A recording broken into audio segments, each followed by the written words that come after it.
So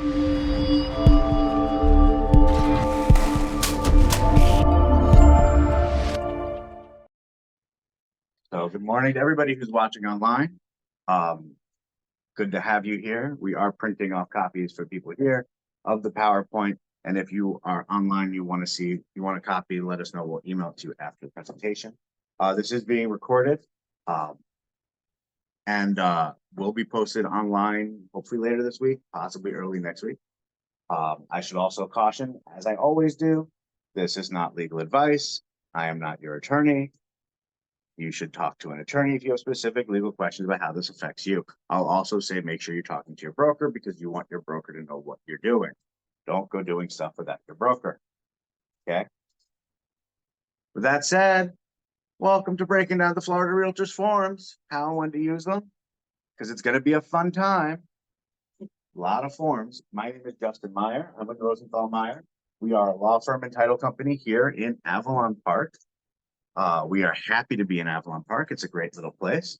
They're having mimosas on the first floor this morning if you got here early enough.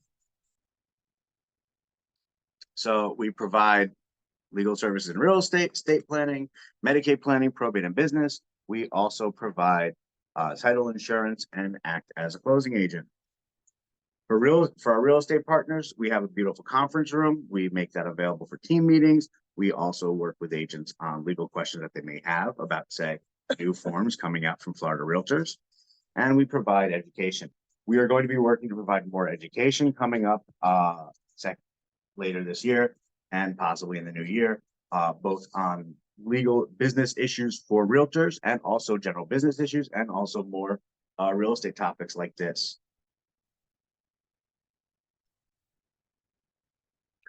If you haven't before, we have a net sheet calculator. You can download it. It'll give you a lot of great information to use with your buyers and your sellers. It does have a buyer calculator as well, so you also want to make sure you're talking to your mortgage lender.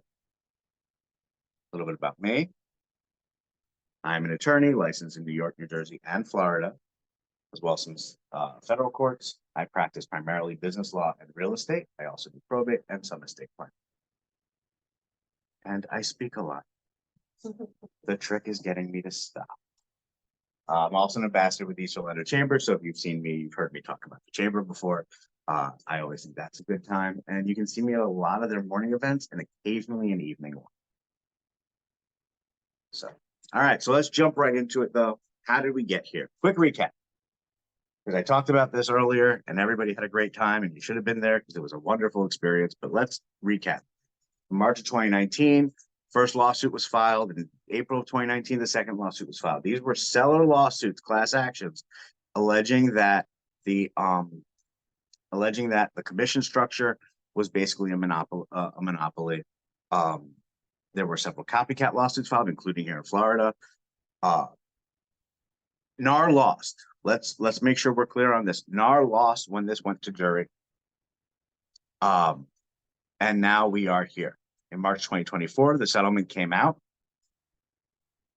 The settlement was supposed to start in mid-July. It hasn't. We are now here in mid-August. It is supposed to start on August 17th. At this point, I'd be surprised if I thought it was going to get pushed back a little bit more. At this point, I'd be surprised if it does, but I would expect some growing pains and maybe some changes in the first month, but we'll see. I wouldn't expect big changes, but I'd expect some. So what now?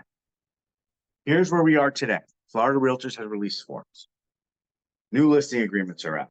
New buyer brokerage agreements are out. There's a showing agreement and a pre-touring agreement. We're going to talk about how those three forms are all different. And there's compensation agreements. We're going to talk about how to use those also. This is where we are. If you are a listing agent, you need a listing agreement. You always have. If you're a buyer's agent, you need some form of buyer's agreement. This is new. But if you are a buyer's agent, you need some form of buyer's agreement. I cannot stress this enough. It will be a violation now for you to go show a home without an agreement. We're going to talk about what that means for open houses a little later on. There are multiple variations of the listing agreement and the buyer brokerage agreement, okay? For single agent, transactional broker, single agent with transition to transactional broker, and no broker. Importantly, this is not true for the showing agreement or for the pre-touring agreement. We do not have any changes, any multiple versions for those documents. We only have the multiple versions for the buyer brokerage agreement and for the listing agreement. So therefore, if you are trying to do a if you are trying to get, under brokerage, look at the buyer brokerage agreement. That's going to be the best option. It's going to be the best option for your reasons, though. We'll talk about why. All right, so let's jump right into the new listing agreement. This is the compensation section, okay? It's longer and it has a couple of new additions. This is for the selling agent's compensation, though. This is not, we haven't gone into the buyer's agent yet. This is just a selling agent compensation. But don't think this doesn't factor in the selling agent. All right, 8A. It used to be you'd put in 6%, you put in 5%. So whatever was going here, a portion was going to you, a portion was going to the buyer's agent. You have to think of it a little differently now. Now it's going to be who's paying the buyer's agent. If you're paying the buyer's agent, you need to put the full compensation here, 5%, 6%, 4%, whatever. Your compensation plus the buyer's compensation. If you're not, if the seller is paying the buyer's agent directly, you need to put a smaller number here. Put what you're taking, 3%, 3%, what happens. It'll become a little more clear when we get to the buyer's agent compensation. This is now added though, and I want to stress that everybody knows what this is. This is the settlement language. Make sure, you notice it's in bold. I highlighted it, but it's in bold in the listing agreement. Make sure the seller that you're pointing it out to the seller. Are you going to have them initial it? Probably not, but you want to make sure you're pointing it out to them because they're going to be asking questions. Here is the language for the buyer's agent compensation. This is still in the listing agreement. Buyer brokers.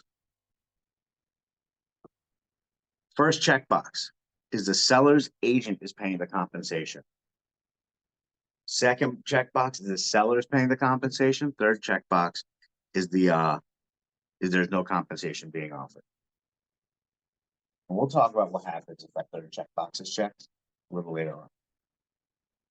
Remember how I said that you need to make sure you knew what you were filling, what you were putting in that first box in the total compensation for the seller's broker. Here's why that now matters. If the seller's authorizing the buyer's broker to split their commission, you have to put the full commission here. So I'm listing a house. I'm listing it with a 2.5% to me, 2.5% to the buyer's agent. That has been authorized by the seller. I'm going to split my commission. 2.5 to me, 2.5 to the seller, to the buyer's agent. I put 5% there.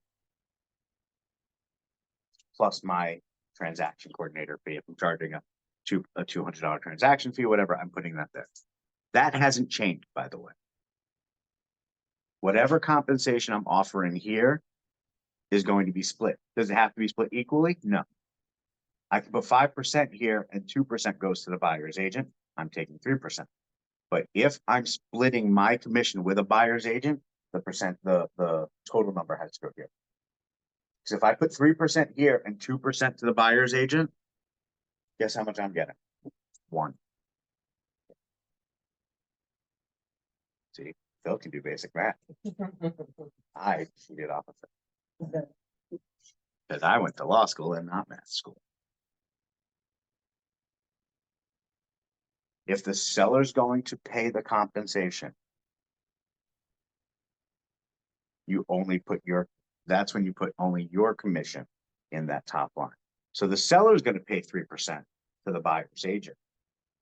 Okay, now I'm getting 3%, and 3% goes in there. There is fundamentally not much of a difference between a buyer's agent, between the buyer's agent being paid by the buying broker, by the selling broker and the seller, except that the big difference is going to be unrepresented buyers who put in an offer on their own.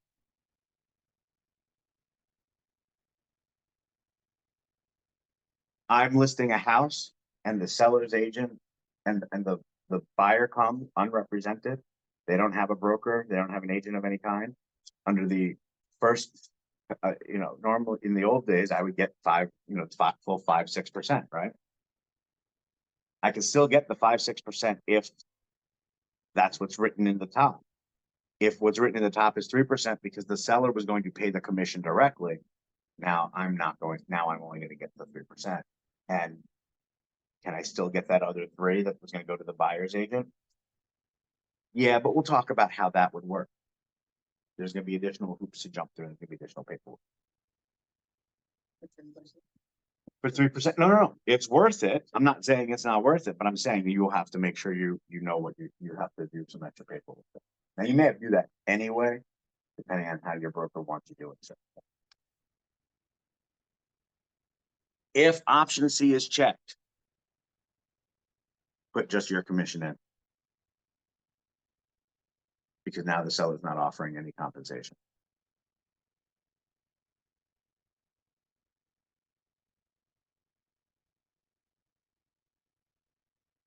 So what happens if the seller says, I'm not offering compensation to the listing to the buyer's agent?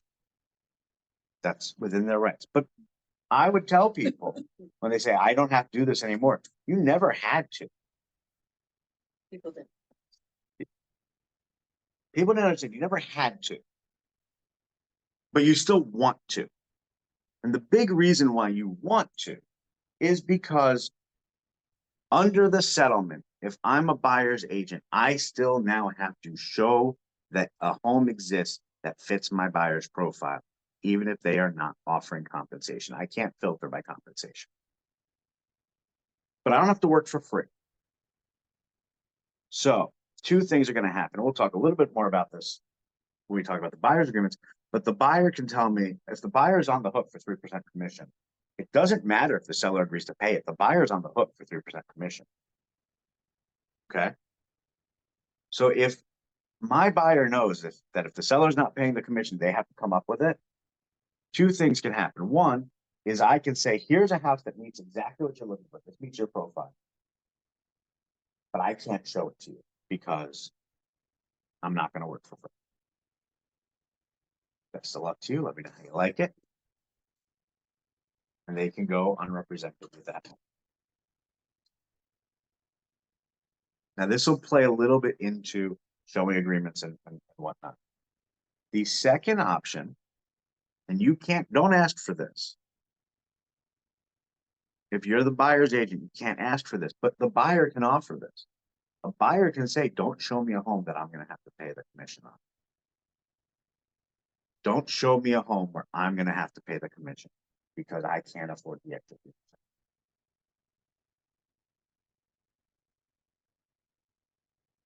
It's not 100% clear, but the initial answer that I've gotten has been no. They won't allow commissions to go into loans.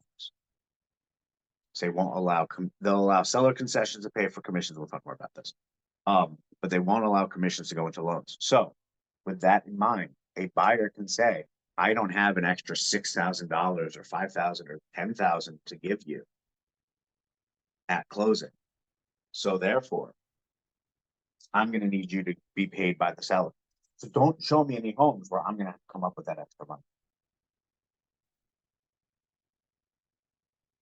That's fairly going to be part of this negotiation going forward.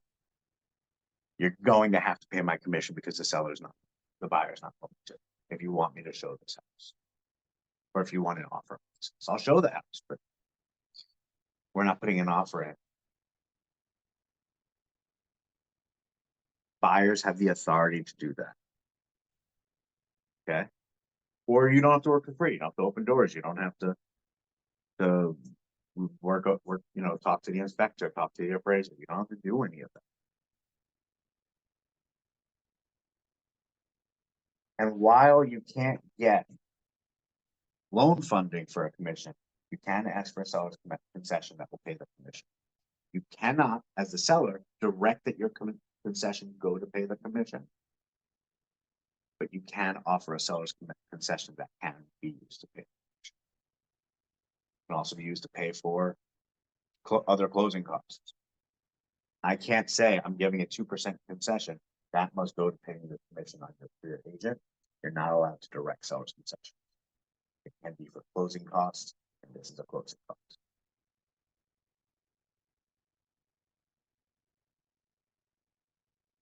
Okay. The reality of this is, while buyer's agents will still show the home, as in here's a home on here's an MLS listing, your home buyers are going to be able to get the house because of the cash to close. If the buyer's agents are actually taking an active role in showing the home, and sellers who don't offer compensation are probably going to see fewer offers. It's an economics game. Sellers who are offering who are not offering compensation are probably going to see fewer offers. Okay. There's also an amendment to the listing agreement. This is for listing agreements that you have that are not for homes that are not sold yet. If it's under contract, I'd still get the amendment out there. If it's not sold before Saturday, if your closing isn't set for Friday or earlier, I would get this amendment signed for the listing agreement. If they won't sign it, I'd at least document that you're trying to get it signed. Okay. Does a couple of things. The first thing is I would have the compensation to the broker, I would recheck that. Spell that out again. This is what we're doing. This is the compensation. Even if it was laid out in the listing agreement, I would go ahead and best practices I would redo. And then there's a box that I would check. It says prior to March 31st, 2024. I would put it in there. I would check it for every listing you have right now. Every listing that hasn't sold as of that you're going to use this amendment for, I would just throw that in there. And it's basically just saying there was a settlement, and for that settlement, we are telling you that commissions are negotiable and are not set by law. Make them sign it. There's a disclosure form also. Make them sign it. Paper, just paper to file. Paper is cheap, storage is cheap. Get them to sign it. But I would redo the compensation just to get it into the new form that the seller is affirmatively choosing. They are going to do X, or they're going to do Y, or they're going to pick A, B, or C. And they have opted for that under the new settlement rules. Okay. Before we jump into the buyer brokerage agreements and the showing agreements, any questions on the listing agreements? Now that was the easy stuff, right? This is where it gets a little trickier. The buyer brokerage agreements, for the most part, have a lot of the same language. The big new change in the buyer brokerage agreements is the compensation. Now, I'm going to stress this is the best agreement to get. We'll talk more about the different agreements, but I'm going to stress this is the best agreement to get. The compensation for the buyer brokerage agreement lays out specifically how much you will get paid in full detail. How much you will get. It is better than the showing agreement. It is better than the pre-touring agreement. The language there is weaker, but the compensation language is roughly the same. It's not as verbose, but the same thing. It's going to fill in that language. But this is the strongest. Has all of the transactional broker language in it, the single agent converting to a transactional broker language in it. Use that to your advantage. Take the transactional broker if that's what you normally do, but make sure that's what I would use. And they owe the commission, regardless of who is paying it. But all of these forms, you can only get the commission that you put into the paperwork. We're going to talk about that. Okay. So coming back to this just for a minute, compensation is received by the broker, and it says right in there, if it's received from another source, it reduces this amount due, but it doesn't eliminate it. Can you choose to eliminate it? Yes. Are there brokers who are going to start putting 6% in there because they want to make sure they're covered? Yes. Is that a best practice? I think you're going to scare people off that way. However, this form, the big thing you need to keep in mind with this form and with the buyer's agreements, the other buyer's agreements, is that if you say 2% here, seller offers 3%, you cannot take 3%. You have to get it in. We'll talk more about that at the end. Okay. When you're showing your pre-touring agreements, when do you want to use them? The pre-touring agreement's one page. It's just one page. The showing agreement's 2 pages. Here's where I like each of these. The buyer's agreement's the best one. Get that. Best practices. Get the buyer's agreement. But ideally, if you need to justify why you're getting the buyer's agreement, how many buyer's agents are sitting there going over credit reports, helping people pre-qualify for a mortgage? They're doing a lot more than just showing the houses, right? That's what this covered. This covered all the work I'm going to do for you. The pre-touring agreement's one page, lasts for a certain amount of days for any house that I show you. So I have a buyer, they sign it, they say they're going to see a house for they're going to see houses with me for 2 days. Any house I show them in those 2 days is covered under that pre-touring agreement with the compensation. It's a one-page form. It anticipates that you will then get a buyer brokerage agreement. That's what it anticipates. By the way, if I show a house on day 3, what happens? Not covered under the pre-touring agreement.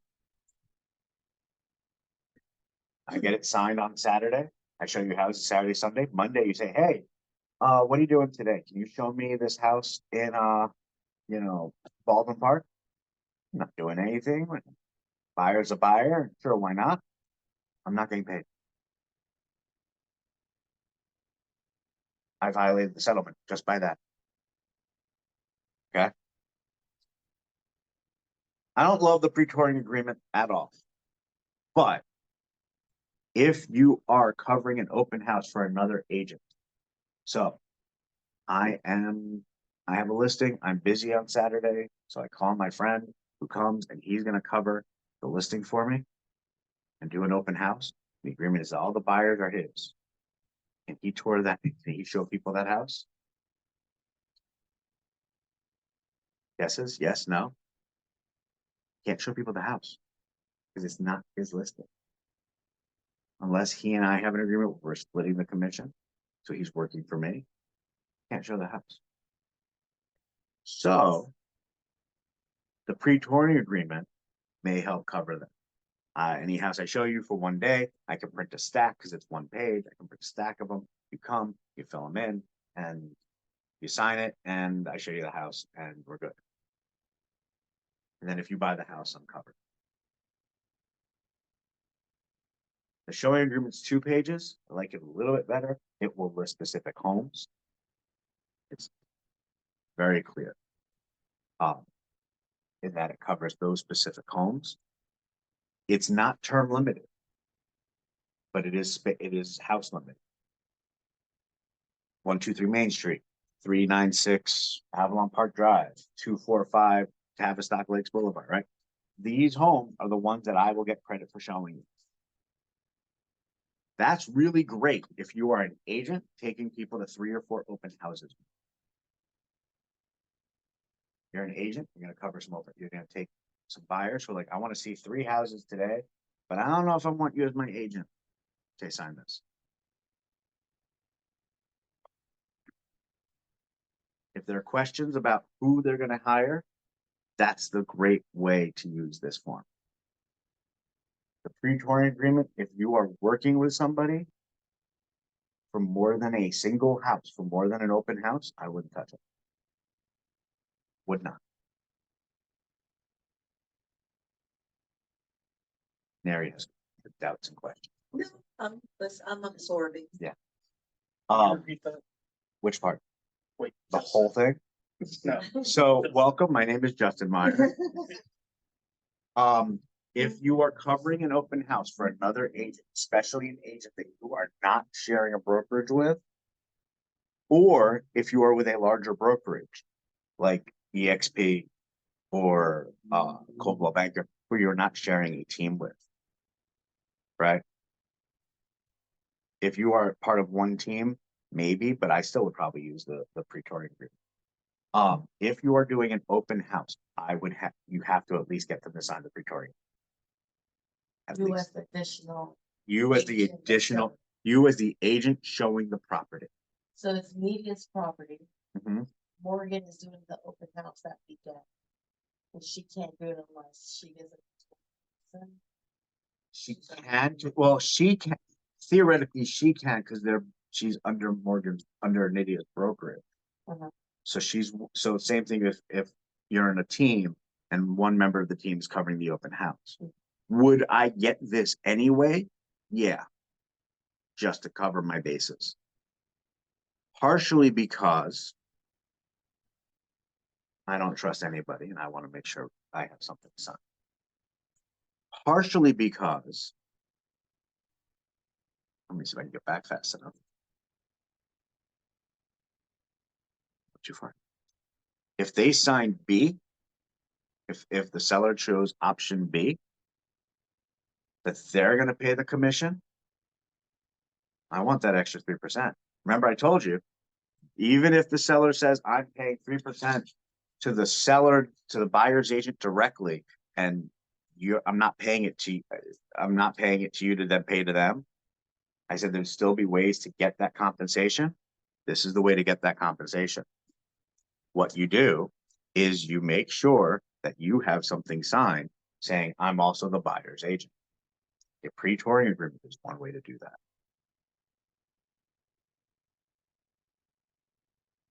I'm working an open house.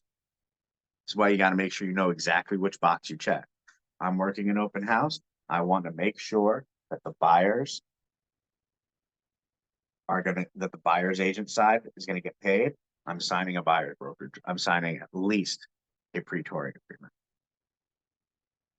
At least a pre-touring agreement.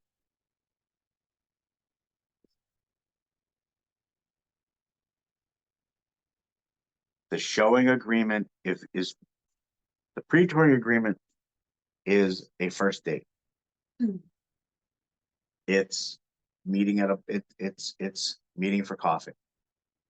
Okay. It's finding it's a drink at a bar. It's quick. It's quick and it's just in there. When would I say you shouldn't use the pre-touring agreement? I think was the question that just popped up.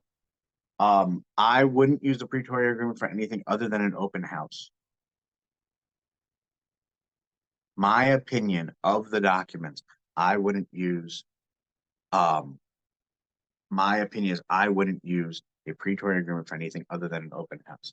Leslie popped up with, that her understanding is that somebody hosting an open house is presumed to be working for the seller. Again, that's where it's going to be, are you in the same brokerage or the same team? And that's going to depend in part on the representation, on the agreements that you have with the agent. A lot of open houses are being hosted by agents who aren't working with the seller Because they have they're represent, they have the right to the buyers, the leads that walk in. So it depends in part on your connection and your relationship with the agent. If it is the same brokerage, you can say, yeah, they're working for the seller. If it's not the same brokerage, you may run into problems there. The other side of that is, is making sure you're going to get paid. If you're doing the open house and you end up causing a buyer to come, you want to make sure you're going to get paid on this. One more point that I'll make here, and I'll make it again later, is could this be overcautious? Yes. 100%. Could it be that signing the pre-touring agreement for every buyer for an open house is me being a little overly cautious? Yes, that's what they pay me for. My job is worst case scenarios. My job is to tell you this is the best practice. Yes, it will take a little longer. That's why I said the pre-touring agreement you sign in. Now, we'll get to the pre-touring agreement in a little bit, a little more. Also with the showing agreement a little more. With some potential issues that can come up in an open house. But the showing agreement is I want to talk to you I want you to show me a couple of specific homes. And then that's all I want to see. So like if you're working with an investor, You're working with an investor who wants to just see a few specific houses. Yeah. If you're working with, or you're working with somebody who says, I want to tour 3 open houses today. That's it. I just want to see 3. I just want to tour 3 open houses with you today. That's all I want to do.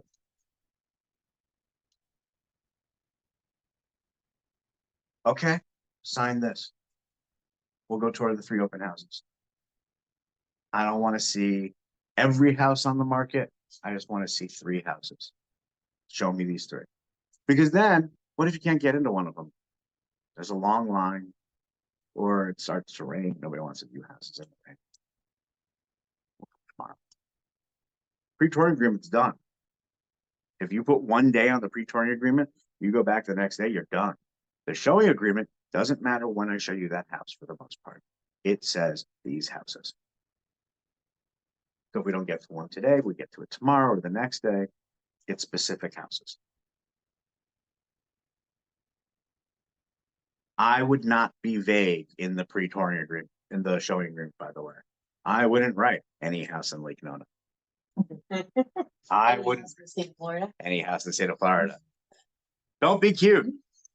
Cute gets sued. No, I wouldn't be cute with this stuff. I would be very specific.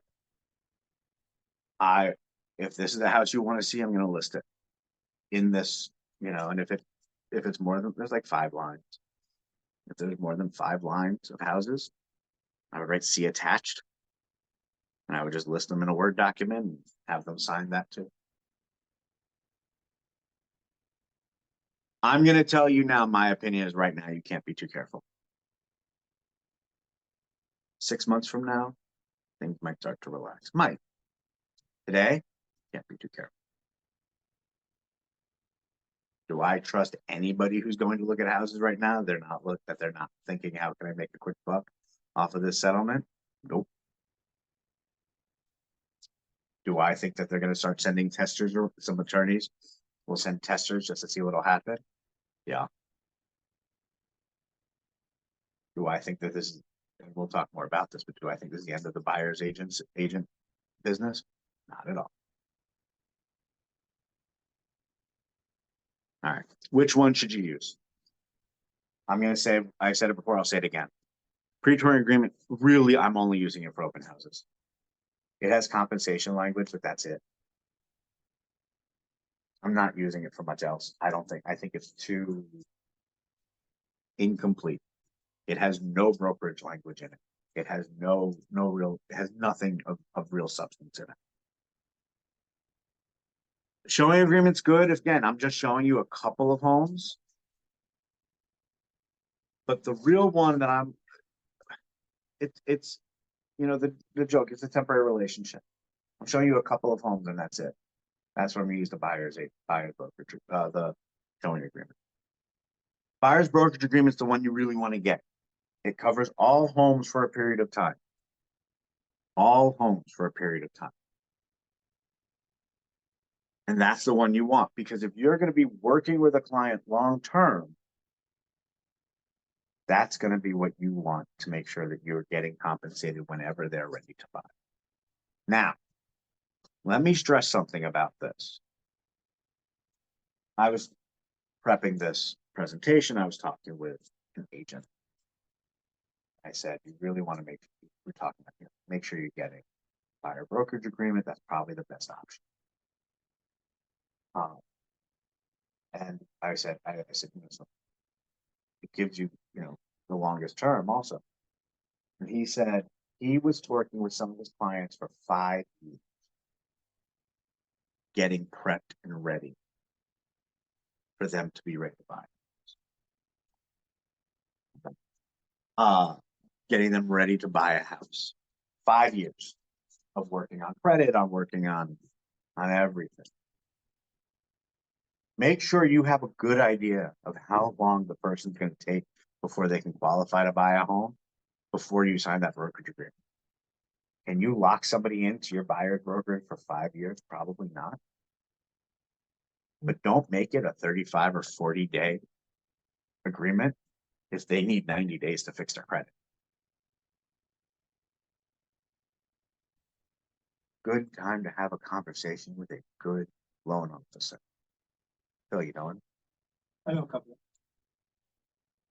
It's a good time to have a conversation with your loan officer. How long do you need before this person's ready to buy a house? Add 60 days to that, because then that's when they're going to start looking. But if you're going to be doing work for them at that time, if you're going to be helping them to get ready to qualify for that loan, get them locked in.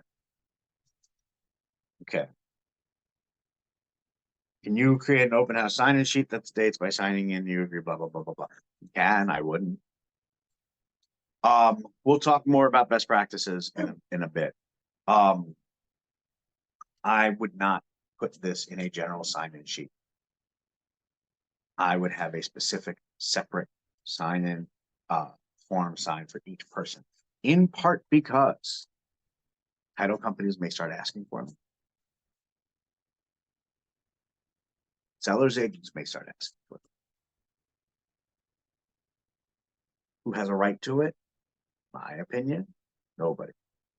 But when I'm asked for it as a title company, I'd really like for you to send it. Title companies may need to have, may have a good argument for them, because that's going to be the authorization that you had to collect that transaction fee also. That's authorizing you to get 3% and the $350 transaction fee. We like to have those, so we have documentation. If somebody ever says to us, why'd you pay $350 extra to the buyer's agent? Well, I had a form that the buyer signed saying that they were authorized. Title company will probably be asking for it. Sellers agents are asking for them, I have heard. And I'll tell you why. You're going to sign something else about what your compensation is. Okay? Because just because the buyer's agent is being offered a certain compensation from the agreement from the seller doesn't mean that's what the first offer is going to be. In theory, I think you will see this. You'll see some sellers trying to negotiate compensation for at least the first couple of months before it gets up. Okay. This is going back to the pre-touring agreement. It's easier to use for open houses. It's one page. Yeah, you don't need to. You can add it. Basically, that's your sign. That plus, sign-in sheet. That's all you get. That's all you need. But if one thing you really have to ask now is, do you have an agent? Okay, then you're on your own. I can't help you. If the answer is yes, if they have an agent, you can't help them. You weren't supposed to before. They had an agent, but we were all kind of working under these are people helping the seller's agent sell the house.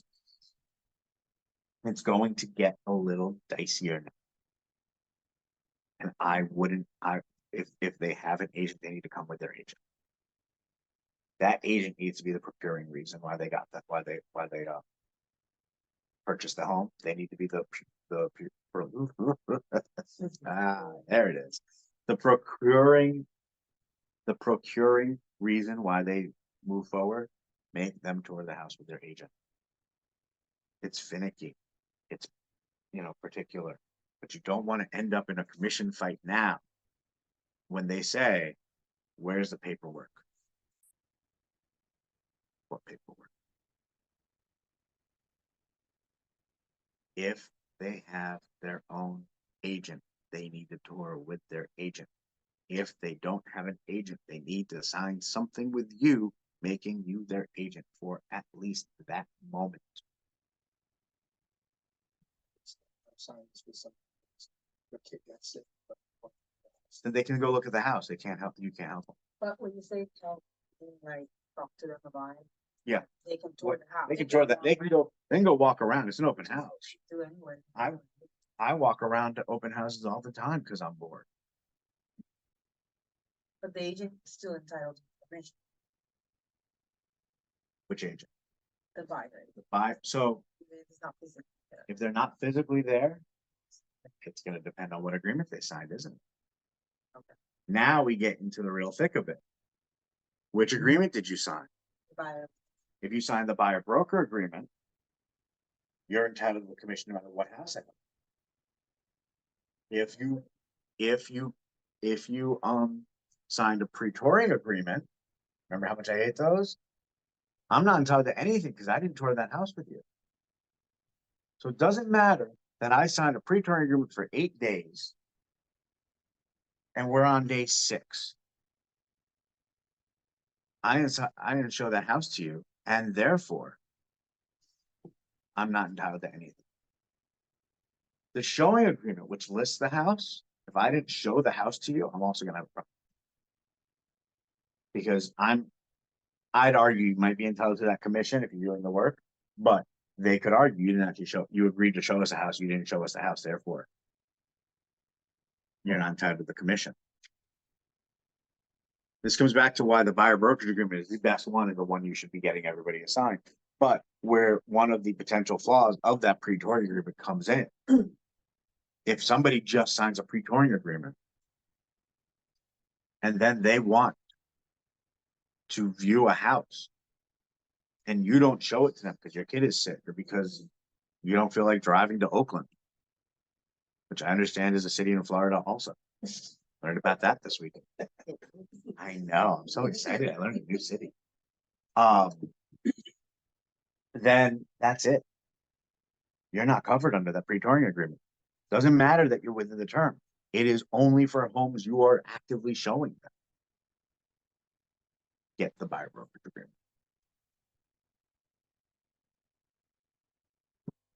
Okay. One big thing I don't like about the buyer brokerage agreement, I don't like about the showing agreement either, is the buyer brokerage agreement and the showing agreement have language authorizing a credit check. I'd cross that out, Is that? cross it out and have an initial. I wouldn't keep it. I mean, if you want to keep it in, don't do it. Personally, I think I'd make a big show of crossing it out and having them initial. Look, I crossed it out, so I can't do this. I might use that as a marketing tool. I'm not going to run a credit check on my buyers, but it is really creepy-ish language. But importantly, it is in the showing agreement. It is not in the pre-touring agreement. Remember again how I said the showing agreement is a more complete agreement than the pre-touring agreement. This is again where it is, right? The pre-touring agreement is just how much money am I going to get paid to show you houses for X amount of days? 100%. The pre-touring agreement is just for one-off use. The showing agreement has language like this. Again, I would take it out somehow, or just say I'm not going to do it.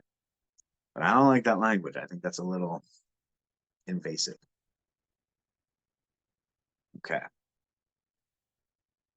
You need some kind of buyer brokerage agreement. That's gonna guarantee, that's gonna get you paid, but that doesn't get you paid by the seller or the seller's broker. Okay? There's two forms. One offers compensation from the seller, one offers compensation from the listing broker. Other than that, they are pretty much fundamentally the same form.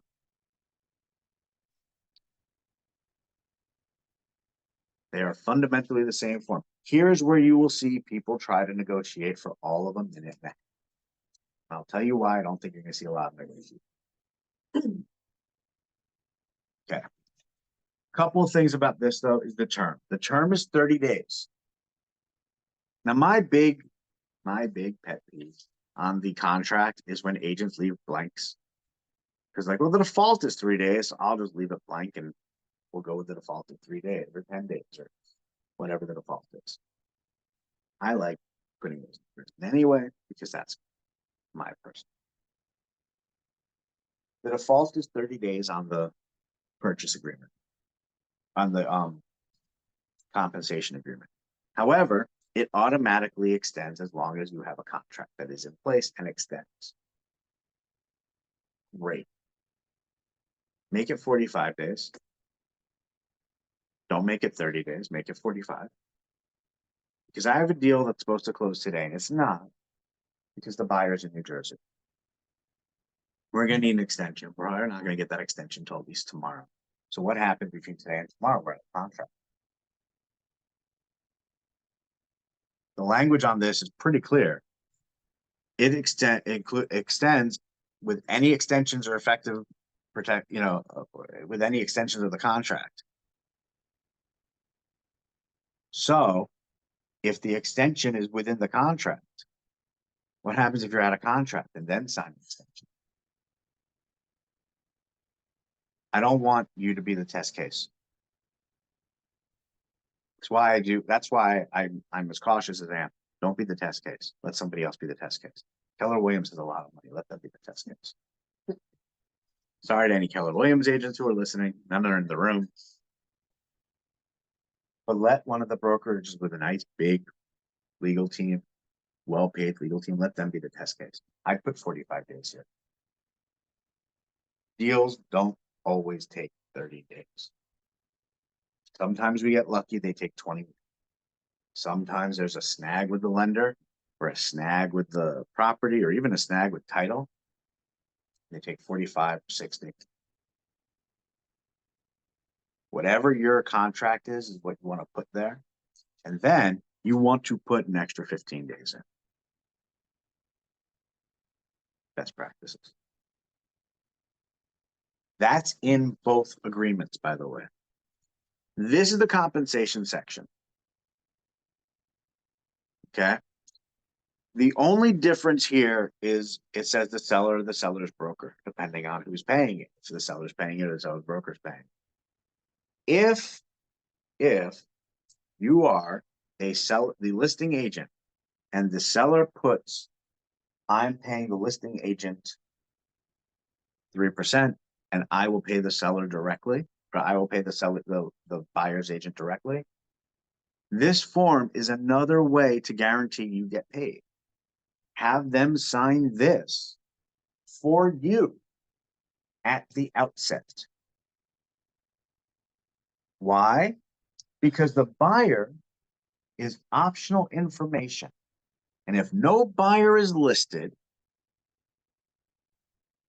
then 30 days, then it's any procuring buyer. If you want to use this for agents who are doing open houses, this is not a bad way to do it.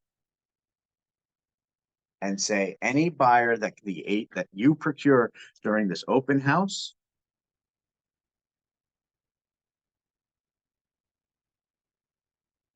we're going to cover you. Okay. We're going to put this in. So if you procure a buyer during this open house on XYZ date, then you get paid this amount.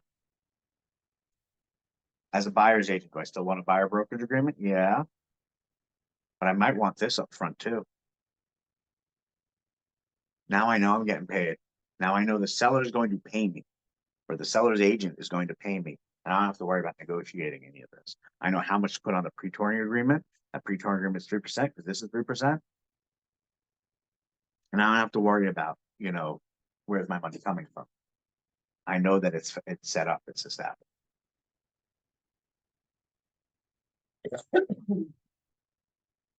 We'll get into this a little bit more also. The compensation does not need to equal what you put in the listing agreement. Because I can negotiate it, right? What's the big issue with negotiating compensation? There's two of them. And the first is fair housing. If you offer an agent representing, one family, 2.5%, but the agent representing the single person, 2%, oh, God help you. If you offer one agent, a certain amount and representing, a family of one ethnicity and another agent representing a family of a different ethnicity, a different amount, so help you. You have violated fair housing cause issues. Especially if they both owe 3% to their broker and you're now creating a difference in how much they're going to have to pay you. Can you offer different amounts? Yes. Would I? Only in certain very specific circumstances. What's that circumstance? I'm offering 2% to any agent, but any agent in my brokerage, I'm offering 2.5%. That's the only time I would do it. My brokerage or my team or that, right? Like this is defined specifically in-house. Would I go so far as to advertise that? No. Would I really do it? I don't know if that's the only reason way I would do it. Am I advocating for doing it? Iffy. What about offering it with a time constraint, say, Any offer in the within first 15 this days. open house or within the first 13 days?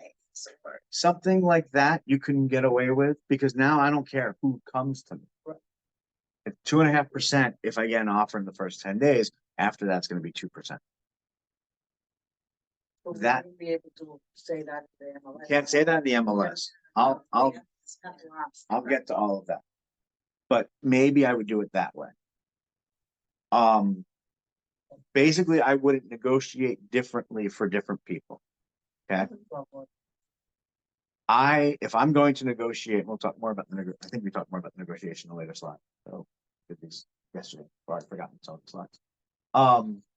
If you're going to negotiate, start at the same number, go up by the same number. Don't mix it. Don't mix it around. Would you recommend rather like offer a bonus? Like if someone brings you a full price, they get an extra bonus? We'll talk about bonuses in a minute. Okay, bonuses get tricky. Okay.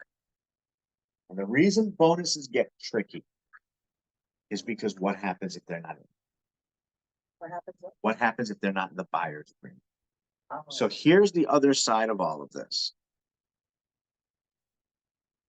Okay.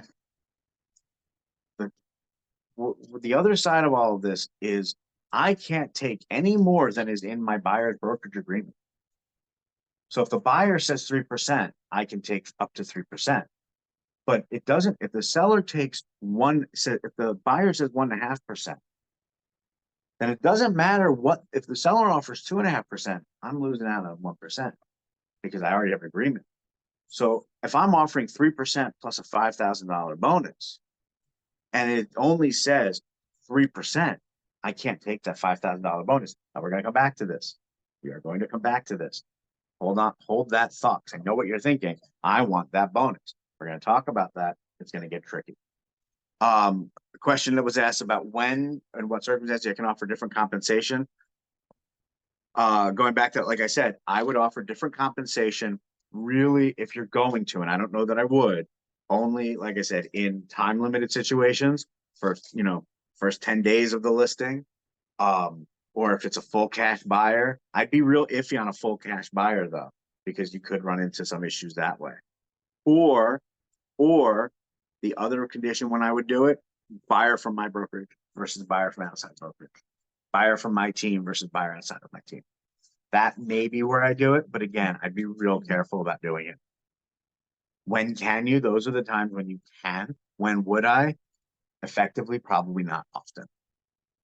Maybe it's internal, or maybe it's if you bring me, maybe it's an internal thing. I give an extra 0.5% to people within my circle, my agency, my office, because they're going to help me market it differently than somebody from outside. So maybe that's where I put an extra 0.5%, but I'm probably not putting an extra 0.5% to everybody in the universe if I like that their last name ends with a vowel or starts with the letter P. That gets trickier. So what are the best practices moving forward? Threw a lot of information at you, and I'm almost done. But what are the best practices moving forward? I've said it before. I'll say it again. I'll say it till the day I die. Storage is cheap. You can buy a 1 terabyte hard drive for about $50 on Amazon. You can buy a removable flash drive, a 5-pack, for about $10 on Amazon.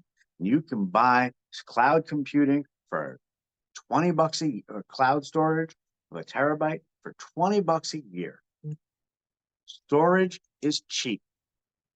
Keep a record of every signed form. Do you have to keep a paper file? No. Do you have to keep these for 5 years? Yes. Storage is cheap. Keep it. Make sure you're going over the commission payment options with your seller. And because storage is cheap, make a note in that file of what was discussed. Word document, scanned piece of paper, iPad note. Storage is cheap. Keep a record. Keep any emails regarding compensation. If the seller put in 3%, but really wants you to start at offering 2% to see what would happen, go for it. Okay? Can you negotiate that? Yes. Do I think you're going to see a lot of negotiations? By the way, no. I'll tell you why. If I'm a listing agent and I go to the buyer's agent and say, we're offering 2% commission, what are you going to say? You're going to say, okay, 2%. Are you going to come back and ask for 3? Maybe, but you don't. But how many people do that now? Not many. So you're going to say, okay, 2%, and you're going to go back to your buyers and say they're offering 2%. Do you want, and depending on you, you're either going to say, I'll eat the 1% that you agreed to give me, or you're going to owe me 1%. What do you want to do? I'm not going to tell you which way to go. I'm going to tell you that becomes a personal decision. Those agents putting 5-6% into the buyer's brokerage agreement, I'm assuming they're going to eat 3% of that if they come back at 3%. What they're doing is they're coming back to cover something we're going to talk about in a minute. Don't use your own forms. Don't get creative on this. Use the Florida Realtors form. There's a reason that, with the exception of EXP and Coldwell, nobody's released other forms yet. With the exception of EXP, which released national forms, and Coldwell Banker, which I believe released national forms. There's a reason nobody else is releasing forms for Florida. The Florida Realtor forms are pretty clear, and they exist, and it's going to be harder to get in trouble for using them. Use the Florida Realtors forms. Don't work with any buyers without a signed agreement. Get a signed agreement. You want to see the house? Cool, sign this. I don't want to sign that. And I can't show you the house. Have a great day. But I want to see the house. Mazel tov. Sign here. But no. Sign. I'm not showing you this without that. It's straightforward. Buyer's agents will have to adapt to this, but they will. Don't tell a buyer though that you can't see a house if there's no compensation. They can see the house, you just may not be there with them. They're not offering compensation. I can't show you the house. I can still show you. You can still go see the house. I'm not going to be there. You can't tell me how it is. Bring me a snap. If the buyers want to see a house, if you know if they're looking for 4 bedrooms and a pool with on the east side of town, and one comes up and you call the agent and you say, "What's the compensation?" They say, "Nothing." You can't not present that house to your buyers. You have to present it, but you don't have to work for free. So you technically can tell them that you're not going to show the house.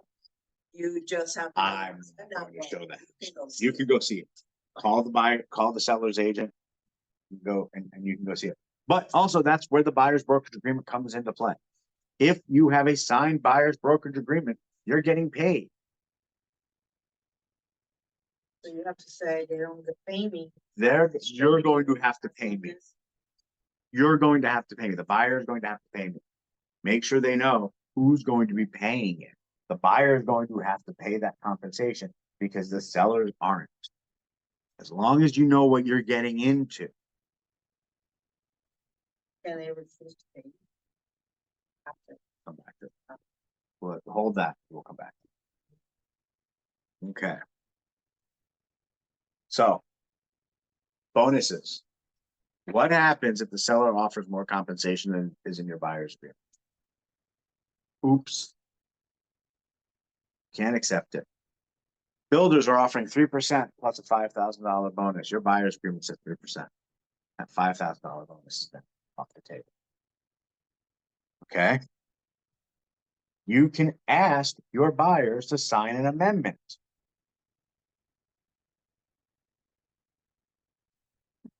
So it depends on your buyers. It depends on your buyers. That's going to be a really tough sell. Here's Nice one, but here's- if you worked with them, they'll do it. so here's the pitch. Here's the pitch. Be ready for this, right? And be ready to start having these conversations as a buyer's agent.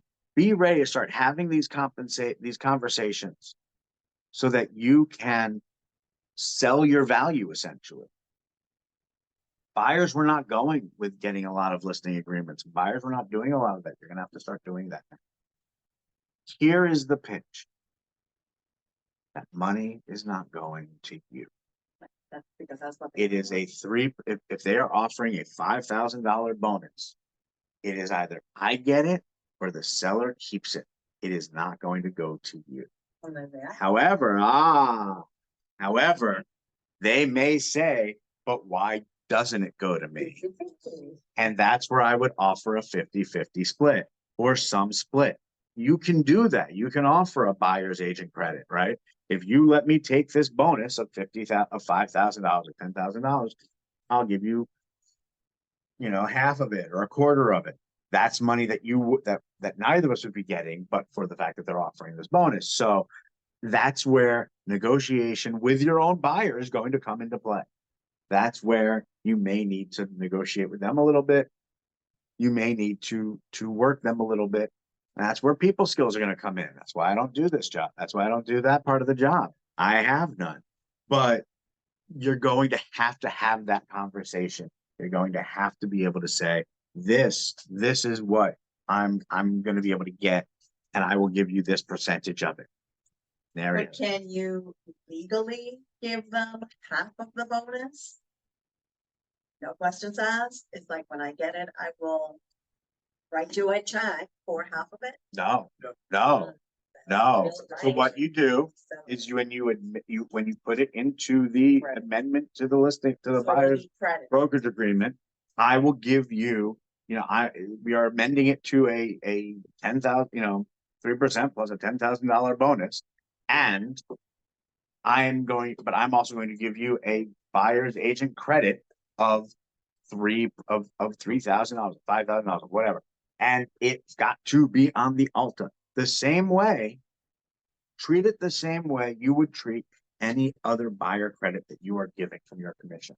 If you are giving a 1% credit or a $10,000 credit or a $2,000 credit to the buyer from your commission, you treat this the exact same way. Do not write them a check after closing. That violates several rules and laws, and I didn't hear any of that. That has to be done as part of the closing process, which means it has to be documented. Write it into your buyer brokerage agreement amendment if that's what you're going to do. You cannot, in the buyer brokerage agreement, write 3% plus anything else they offer me. It's 3%, then that's what you put in. 3% plus 500, because you're charging a transaction fee, means that they can, if that bonus is 500, you won the lottery, you guessed right. But now you can't charge a transaction fee. You can't take anything else. So you're going to have to be able to sell that amendment if you need to. I would almost definitely put 3% into the any buyer brokerage paperwork. I would almost definitely just put 3%. If it's more, cool. We'll talk about amending it. If it's less, okay, we'll talk about that. But I'd almost definitely put 3%. Will you get pushback? Are there people who are going to say, I'm going to put in 2? Yeah, there are. You know who wins there? Sellers agents. Now, I'm not going to tell you we should all do one thing because that's price fixing and I get me in a whole lot of trouble. But my recommendation is that's what you, that's my recommendation. Yeah. Again, how do you get a buyer to allow you to get more compensation? The difference doesn't go to them. Stays with the seller or the seller's agent. But be ready to offer a credit of some kind. Percentage of the over. Or work with people who like you. Want to see you get paid.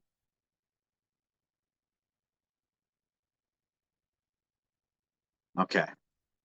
Now here's a really important question. How do I know how much you get paid for this? It's not in the MLS. It can't be in the MLS. It can't be sneakily in the MLS. You can't highlight certain parts of words to spell out 3%. Okay. You can't put it in a code. Compensation can be on your website if it's your listing. Okay. So if I have my own brokerage and I'm showing my listings, I can put the compensation on my website for those listings. If I'm pulling an aggregate from the MLS and showing everybody's listings, I cannot put compensation there. Okay. I can show my listings and put the compensation on my website. I can also put a blanket statement on my website. I wouldn't, but I can. I can put a blanket statement that says seller's compensation or seller's agent will compensate 2% to any buyer's agent. I wouldn't, because what happens when you get the seller who says I'm not offering any compensation? So I wouldn't do a blanket statement, but you can. It's in my mind a huge mistake. But you can put it in your listings on your website. You cannot put it in your listings on Zillow. You cannot put it in your listings on the MLS. Excuse me. And I put it in your listings on realtor.com, your listings anywhere but your website, but you can. You can't put it in any MLS directed product. Showing time is iffy. I don't think I'd put it there. But you can also answer that question when a buyer's agent calls you. So if I'm a buyer's agent, I might check the website, depending on the brokerage, but then I'm going to probably pick up the phone or send a text and say, hey, we want to look at this, but my clients are asking what the compensation is. Is there compensation offered? Now, that nifty compensation paperwork that has to be signed, by the way, the buyer's agent is going to sign that without the seller or the seller's broker. You know how sometimes you put the HOA rider or the condo rider into the MLS listing so that the buyer's agent can just throw that in, add it to the contract. It's super helpful. It's easy. And sometimes you put the seller's disclosures into the MLS listing. It's super helpful, super easy.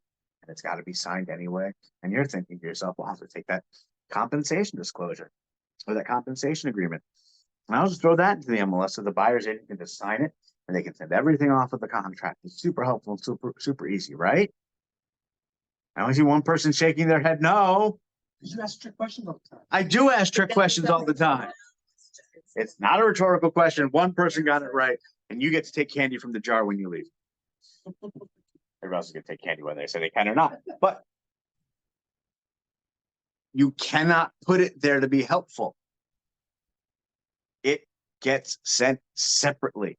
Do not put it there to help the agent and show what the compensation is. You'll get kicked off that place. You'll just get kicked off. Seller will kick you off. If you are offering compensation, there are ways to ask it. Don't beat around the bush though. Don't be shy. Today is not the day to be shy about these things. It's your money. It's not insignificant sums most of the time. I mean, if it's a $10,000 land deal, then 3% still what? A couple hundred, $3,000 on. But it's still it's money.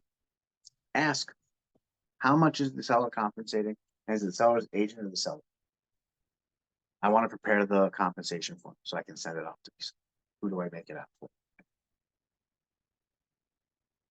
I need to know what my clients are getting into. Because if it's 2%, they're going to have to come up with 1% and make sure they know. Have a direct conversation, have an honest conversation. Have that conversation. Good questions.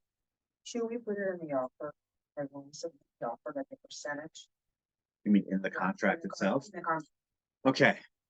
I wouldn't. No. I don't like it. Now, you're going to see agents do it. And you're going to see agents pop up in the chat and tell me I'm wrong. Used to do that all the time. Used to do that all the time. Before, in the before times, you do it all the time. And I still see agents doing it now. Here's the issue. Agents are not party to the contract. Now, if you're going to put it in the offer, what you can say is that the seller will pay the buyer's agent commission. You can put it into the offer. We'll pay a 3% commission to the buyer's agent so that the buyer doesn't have to. And that's not how it was worded, but basically putting it in so that the buyer's agent is covered because it's taking it away from the seller's agent or taking away from the buyer's responsibility. But that doesn't work if the buyer's agent is being paid by the seller's agent, not by the seller. Okay. There's two compensation models. And while they seem like it doesn't matter which one you pick, there are minor details in each one. If the seller's agent is paying the buyer's agent's commission, then it is not part of the contract because the seller's agent and the buyer's agent aren't parties to the contract. If the seller is paying the commission, then yes, you can put it in as part of the offer. But the only way to know that is to find out in a conversation first. Have the conversation, even if it's a phone call. I hate being on the phone just as much as anybody nowadays. Have a phone conversation. It is easier to do it that way and see what the compensation is. If it's the seller paying it, then go ahead and put it in the offer. If it's the seller's agent, it doesn't belong. But the previous listing agreement was always the listing agent. It was always the listing agent. They took that It away. is no. So it used to be the listing agent always compensated. Now it can be either the listing agent or the seller. So We have to make a decision. So- Work, the buyer signs. we'll come back to that. So we'll talk separately. All right. I have great expectations that all of a sudden listing agents will answer their phones. I know they won't. Just leave it on those. Leave it on the voicemail. Listen, I don't answer my phone half the time. I tell people, text messages are a great way to do it. Yeah. People will probably answer a text message. Emails are a great way to do it. Again, the phone call is helpful. The big thing to keep in mind about a phone call though is it's hard to document. Text message you can at least screenshot. I would probably consider getting at least some of it in writing, so I have documentation of it. Okay. Let me stress again, you can't limit what properties you send to a buyer based on compensation. But if they don't want to pay for your compensation, they can say, we don't want to see properties we have to pay for. And don't prompt them to say that. Get them to, they have to do it on their own. They have to choose that. You can say they're not offering compensation, so add 3% to the cost of the house. You know, when they say, what are our closing costs on this house going to be? Well, you know, the mortgage cost, mortgage costs are going to be X, the recording is going to be Y. And then, by the way, 3% commission is going to have to get paid here. What do you mean 3%? The seller's supposed to pay that. They're not offering compensation on this. Well, I don't want to see it. Let them make that. They have to make that determination. You can advise them. And if what they're going to do is they're going to say, I don't want to see any house where I have to pay you and the seller's not going to pay you, make them send you an email. And then what do you do with that email? You save it in their file because storage is cheap. You save it in their file because storage is cheap.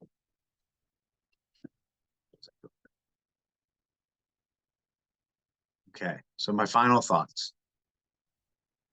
This isn't the end of the industry. Real estate will continue tomorrow. And it's not even the end of the line for buyer's agents. Buyer's agents will still be having a wonderful career come Monday. Well, Tuesday, everybody takes Monday off. Here's a new skill buyer's agents are going to have to learn them. How do I explain my value? Listing agents have been doing it for forever. Listing agents are always have to be able to explain their value because why are you going to list with me? Buyer's agents have been like, let's just go look at houses. How much fun is that? Now I need you to sign paperwork? What? I'm going to have to be able to explain my value. I'm going to have to be able to communicate to my clients why they're signing paperwork with me. And now listing agents and buyer's agents are going to be able to really communicate well. And I know what's going to pop up in the chat is that's never going to happen. Try it. It's going to work. I promise you. I do it in group emails with buyers and sellers agents all the time. You're going to have to communicate with listing agents a little bit more prior to showings and after showings. What's the compensation? Be ready for testers.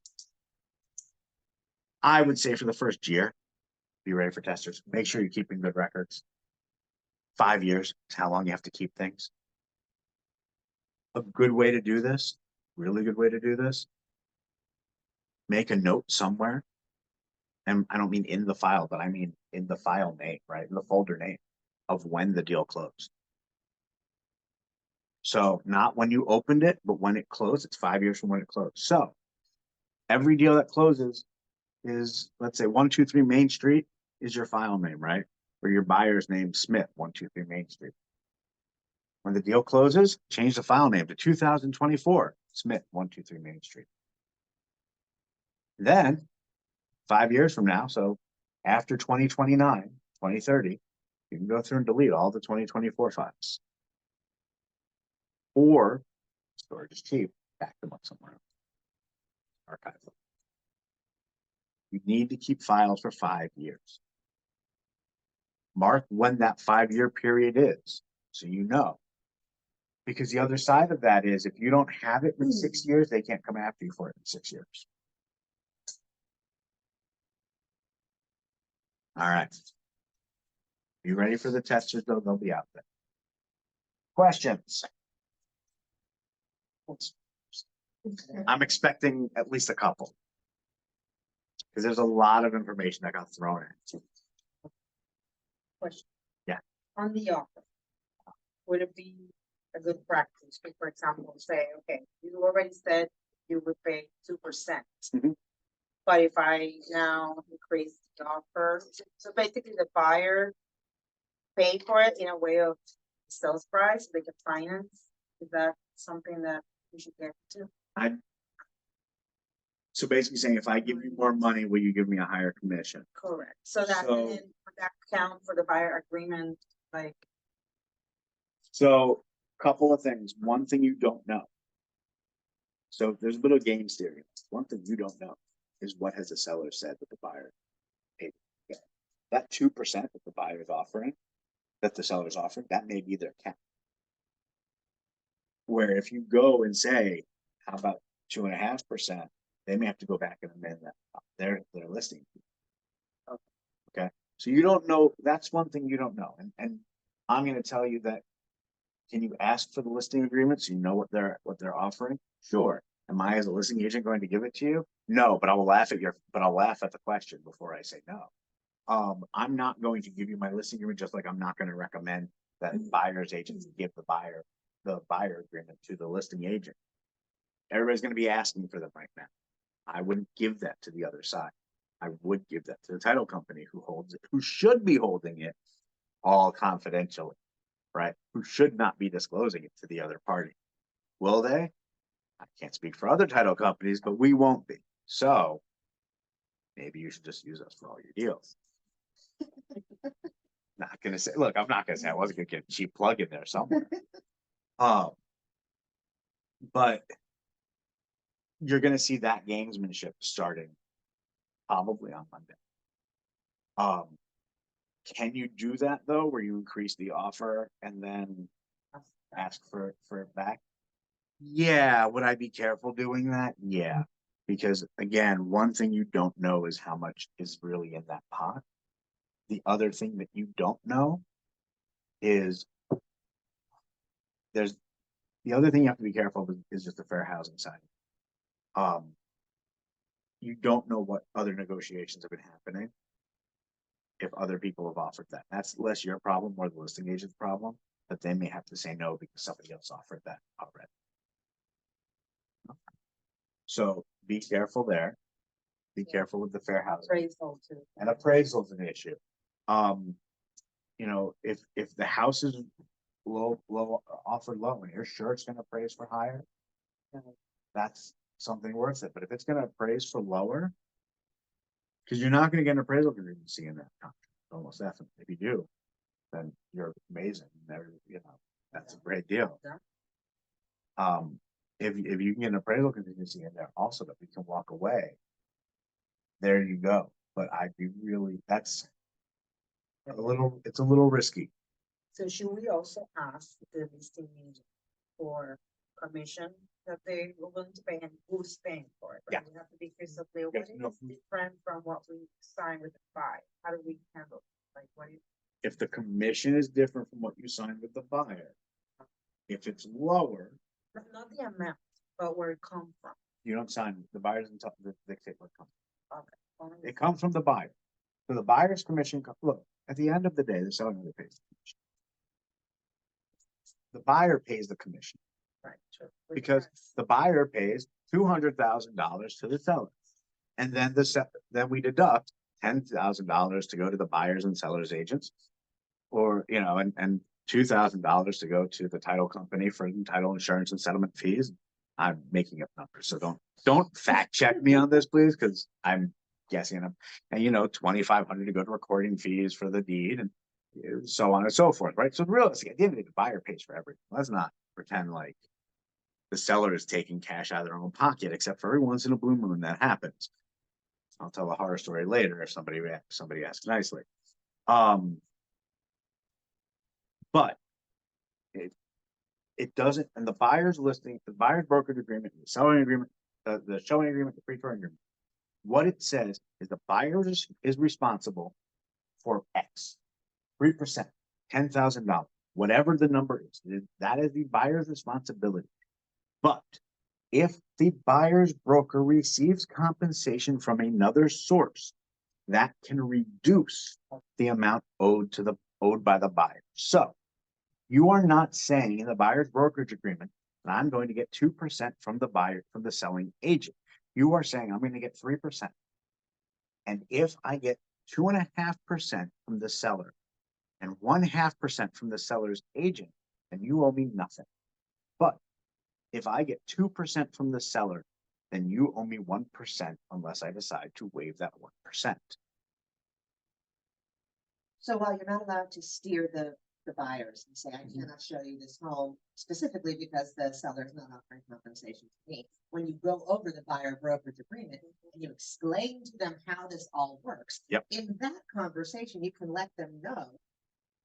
If the Basically, seller- if a house comes up where they're not compensating you, this is where you go over, that's what you're gonna owe me. That's what you're going to owe me, right? Exactly. So if a house comes up where the seller is not offering compensation, you owe me 3%.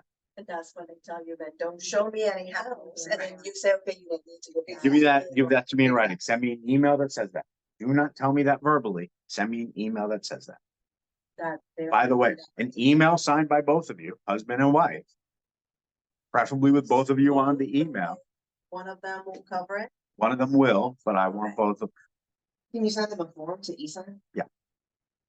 That's easy. Can you? Yeah, Yes. that's even easier. So just basically be done, and at that Yeah. moment before they change their mind, it's like, here. have So them basically- sign, but they can revoke that whenever they want. No, I'm willing to start paying your commission because I want to see And this right. house. Fine, it has to be both, it's in writing. Everything's in writing. And you can even have that form with. Yeah. Oh, yeah. When you're going Everything- over the everything in contract. writing. If that's the case, here you go. You need to sign. Everything in writing. Do I do anything verbally? No. A man's word is his bond? Yeah. An oral contract, you ever heard this expression? Oral contract is worth the paper it isn't written on. Mhm. If you are getting an instruction from your buyer, if you are getting an instruction from your seller, get it in writing. I am authorizing you I'm authorizing you to give 3% commission to a buyer's agent, but I am instructing you to offer 2% and see if they go up to 3%.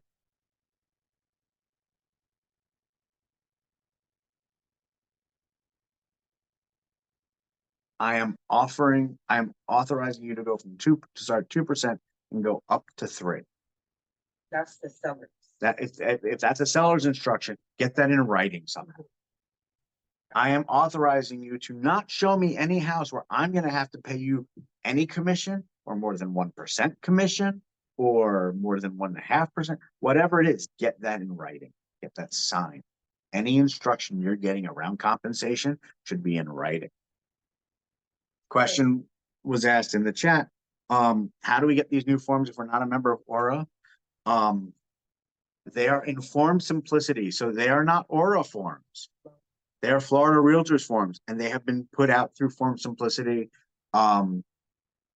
If you don't have Form Simplicity, make friends with an agent who does is probably the best advice. I don't know. I know there are a couple of other form assembly programs out there. I would assume they are all going to have the forms if they don't already. That is where the forms that we've seen have all come from Form Simplicity, because Florida Realtors has gotten them out there already. It is not, these are not Aura forms. These are Florida Realtors forms. What I'm talking about is not going to be used here. It's going to be used across the state. The advantage to that is if you're doing a deal in Tallahassee or Jacksonville or Key West, same forms. There'll be a couple of small differences. Miami has a couple of additional compensation forms because Miami likes to be Miami. But same forms across the state. If you are licensed in multiple states and you are doing work in multiple states, look for new forms in each state. How they are being propagated, how they are getting out there is going to be different. Colorado has required forms that every broker has to use, for example. A couple other states do as well. So different states are going to get the forms out there differently. Don't use your New York forms for your Florida deals. Don't use your Florida forms for your New York deals. But look to see if you're doing deals in both New York and Florida, what those forms look like. If you are a member of Florida Realtors, you have access to the forms. Some of them they have put out there for people to use, even if you are not a member of Florida Realtors. So if you go to their website, you can see all the forms and see which ones are available for use, even if you are not a member of Florida Realtors. But that's where the forms are right now. So we have to pretty much take a guess before the buyer signs the agreement. Say we say 3%. And then what happens? So that we don't leave money on the table. But what if we get paid less? And you mentioned an addendum. So now we amend, like, let's say, we say, okay, we're good with 2.5, then they sign 3. Don't pay me the half. I'd waive the other half, yeah. How do we do an amendment to the, I would probably do an amendment to the agreement. is there a form already for that? There's already an amendment form out. Okay. Would I do an amendment to the agreement? Probably. But it's not required. Is that what you're saying? It's best practices. It's not required for me to say I'm gonna keep this other half %. I'm not gonna collect it. I'm gonna take the 2.5 that they're giving. It is required if you are taking more. If you put 2% down and they're offering you 3%, you need the amendment. Because you cannot take more. You cannot take the settlement says you cannot take more money than what is in the buyer brokerage agreement or the buyer showing agreement, whichever one you use. It doesn't say you can't take less. Well, we can also take more interest in it then. If you take more, you have to get a new agreement. You have to get an amendment signed. You cannot get more without that amendment. So best practice just to be used to Get- it, whether you get take the it more or amendment. less, there's a Get the change. amendment. Best practice, if you're gonna change something, get it signed. I think it'll ease them also because we said it's 3%, 3%. We say, hey, if anything, we always, it could go either way, but it's like, it's a good opportunity to tell them front. Yeah. That we will adjust to reality once we know which home. Yeah, but be careful with that because here's the other side of it. You have a buyer who's a real pain. I know, occasionally it happens. Never. And you have a buyer who's a real pain. They're being really difficult. And the seller's agent is offering you 2%. You want that. You've earned that full 3%. You worked hard for that full 3%. You can leave that money on the table if you want. But you have the right. So I would not tell a buyer, listen, if they offer us I'm having you sign for 3%. If they offer us 2.5%, then we're going to eat the other 0.5%. I wouldn't say that up front because if they're a pain in the butt, you want that 3%. What I would say is if they offer, we are signing at 3%. If they offer 2%, then you may be responsible for an additional 1%, for up to an additional 1%. I have the right to an additional 1%. I would be transparent. I would not say I will eat anything that the seller's agent doesn't pay me. Because what happens if they then say, we're not offering any compensation, and the buyer says, but we have a buyer brokerage agreement, and so you have to show me the house, and you're going to have to eat it with no compensation and do all the work for free. No, I would not say I will only take what the seller is going to pay me. I would say you are signing on to pay me 3%, and anything the seller pays will be deducted from that 3%. And if we need to amend it later, we can discuss it then. Let's see what the offer is. We can focus it, because they understand what they want. They understand what they want. And if you say, I will eat anything above what the seller offers, They will hold your. they will hold you to that.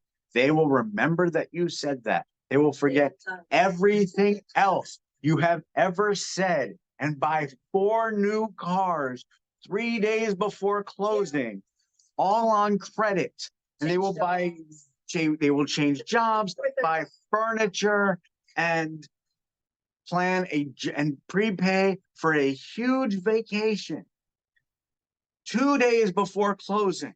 But the second you say, I'll eat a 0.5%, they're going to remember that with accuracy and acuity that you have never seen before. If you don't say that, they're going to remember you said it anyway. So you always get the compensation language in writing. If you are going to waive 1% of your fee, and that is not something I would decide to do until we get at least, to an offer.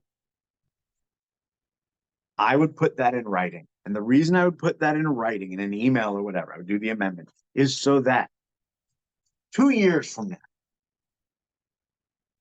when somebody comes to you and says, you did something, because the buyer says you did this, I'll say, You'll be able to say, well, show me the writing.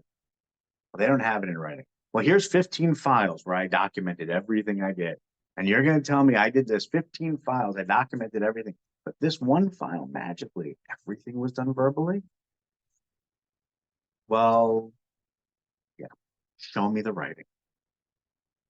Best practices is going to be getting everything in writing because storage is cheap. I say that all the time because it's true. When people are like, what should I do with my old tax returns? Keep them.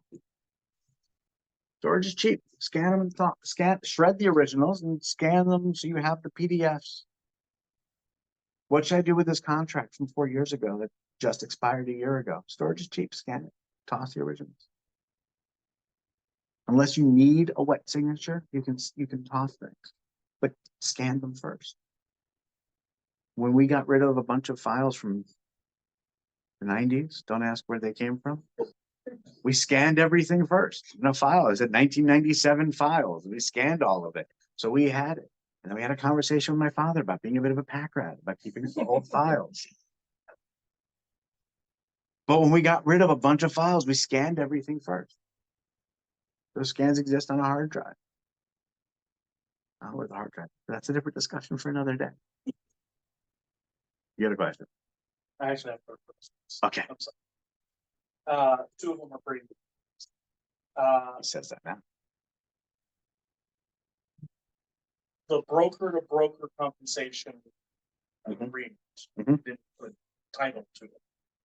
But would you get that before or after you submit an offer for the purchase and sale?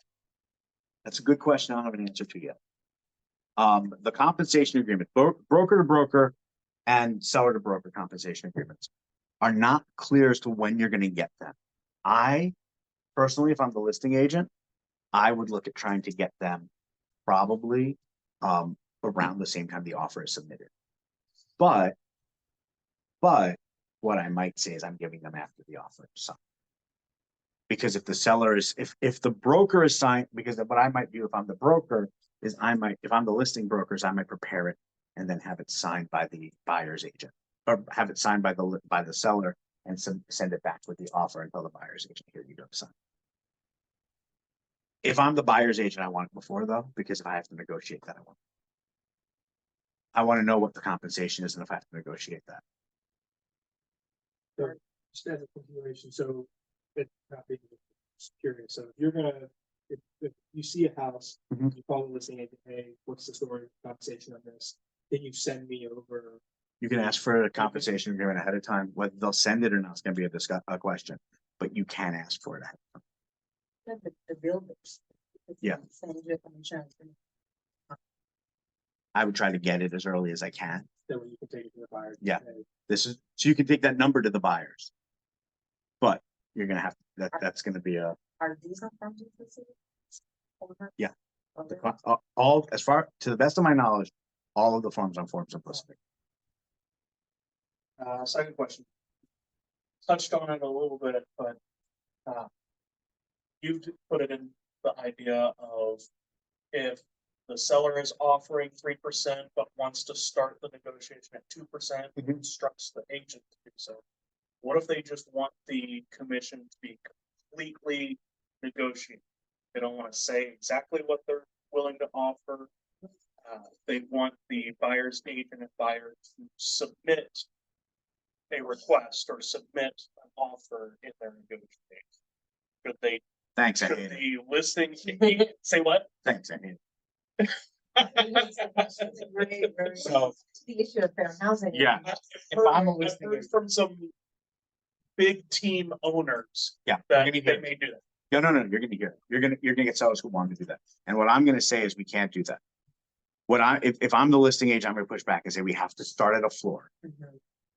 And then, Because we're gonna get, if I say compensation is negotiable, they're all gonna start at 3%. And then I have to have a number to come back at. Okay?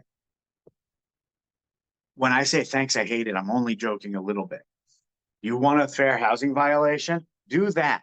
And the first time you get a buyer who is from Colombia and you accidentally offered them 2%, whereas you offered the buyer from down the street, 2.25%. Thanks, thanks, be prepared to get sued and, and lose, by the way. Yeah. And lose. Or the first time you offer the Jewish family 2% and the Christian family 2.5%, be prepared to get sued. Is that a good idea? Well, let me start with, will people do it? Yeah. Thank you on behalf of all the lawyers who will be suing you and winning. We appreciate the jobs bill that you are about to create. But is it a good idea? No, it's a terrible idea. If your agent, first of all, if you're an agent and that's what you want to do, stop. Just stop. Have a floor. Start with that floor. It's 2%, but there's wiggle room. We're offering 2%, but there's wiggle room. And then when they say 2.5, say 2.25, like have a negotiation strategy that you use pretty, regularly, right? There are people who play poker, and no matter what the hand is, they raise double the blind. If they're going to raise, they raise double the blind, and they do that every 4 hands, and they call every 3 hands, and then they fold every, whatever hand is left. That is their strategy. That has to be your negotiation strategy. You can't be like, well, I'm going to offer you 2.5%, you 2.75%, and I'm going to offer 2.25. You have to be a lot more disciplined. Okay. Yes, people are going to do that. And yes, people are going to say, I want to do that. And if I'm the listing agent, what I'm going to say is you have to give me a floor to start at because it can't be fully negotiable. Because 1, you're going to get everybody offering you 3%. And 2, you're going to get a whole bunch of people who are going to be looking to see, are you doing something different with other people? What did you offer me? What did you offer somebody else? Okay. Everybody's your friend until they're not. And they're not the second they think somebody else got a better deal. They're not the second one employee thinks you gave somebody else vacation and now they can't go on their dream trip that they came up with last week. They're not until you offer somebody else 2.5% and them 2.25%, and you sold the house to somebody else, and now they're mad at you. Everybody's your friend until they're not, and you want to see people get really upset, put money on the line. You want to walk into an FHA violation, a fair housing violation, that's how to do it. Say, I'm negotiating from scratch. I have no bottom line. My bottom line is you get no compensation. Will people do it? Yes, 100%. Will sellers want to do it? Yes, 100%. Will some sellers' agents be out there trying to do it? Absolutely. Will I tell you it's a good idea? You couldn't pay me enough money to tell you it's a good idea. You can negotiate a lot of things, and you can be a little iffy on how much you want to give in negotiation on a lot of things. But the second you start negotiating money and you're offering different people different amounts, you're going to get yourself in a lot of trouble. You're either doing it randomly, which is a terrible idea, or there's some pattern in there that they're going to find, whether you meant it to be discriminatory or not. They're going to say that you did. And no, I was just an idiot. Never works in court. Oops, never works in court. I didn't realize I was doing it. Never works in court because you did it. They'll find a pattern. Time for, I think, one last question from The last question I had was, how long is the compensation valid in the pre-tour and showing agreement? Like we can tour for 2 days. Showing agreement and free tour is any house is any house showed under that. Conversations on both of them. The showing agreement has other language. The pre-touring agreement does not. It's only compensation, and it is valid for that house, for those houses that I showed you. So if I show you 3 houses that are listed in the showing agreement, that's the those houses. If you go to buy them, I'm owed compensation. The pre-touring agreement, if I show you a house in that 2-day period, then I'm owed compensation. If, however, there's a house that is not on there, or I show you outside of it, I'm not entitled to anything. So there's no real, I don't believe there's a term limit on any of them.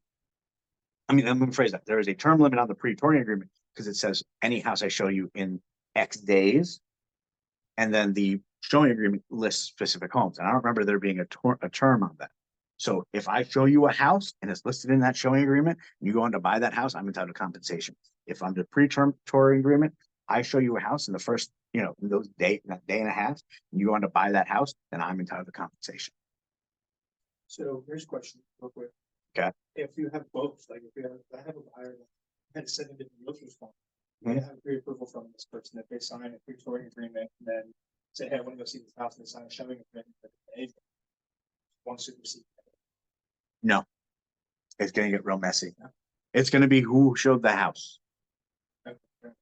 It's gonna be who showed that house is probably gonna be who wins that. Prove that. Like, through the showing time? Yeah. Find documentation that I was the one who showed. Yeah. I mean, a lot of people do that. All right, I have time for one last question.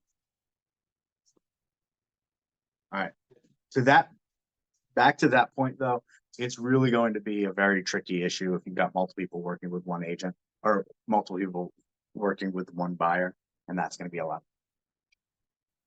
All right, I want to thank everybody online for joining us. I want to thank everybody who came into the office for joining us. I hope this was beneficial. If you have questions, you're going to have questions. My contact information is on the screen. Look forward to speaking with everybody again. Keep an eye out. We'll have more classes coming up, and thank you all very much.